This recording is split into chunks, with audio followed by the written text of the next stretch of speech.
আজকে আমি তোমাদের ইম্পর্ট্যান্ট 3টি থেকে 4টি সাল বলছি। প্রথম হচ্ছে 1526 খ্রিস্টাব্দ। 1526 খ্রিস্টাব্দে কী হয়েছিল? পানিপথের প্রথম যুদ্ধ। কাদের মধ্যে হয়েছিল? বাবর ও ইব্রাহিম লোদি।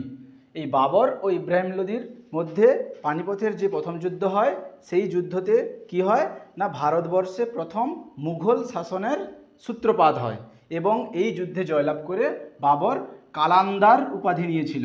কালান্দার উপাধি নিয়েছিল। নেক্সট যেটা হচ্ছে পানিপথের যে 3টা যুদ্ধ আছে, 1556 খ্রিস্টাব্দে পানিপথের দ্বিতীয় যুদ্ধ হয় আকবর ও আফগান সেনাপতি আহমদ শাহ আবদালির সেনাপতি হিমুর সাথে। নেক্সট 1761 খ্রিস্টাব্দে যে যুদ্ধ হয়েছিল পানিপথের তৃতীয় যুদ্ধ, মারাঠা ও আফগানদের মধ্যে।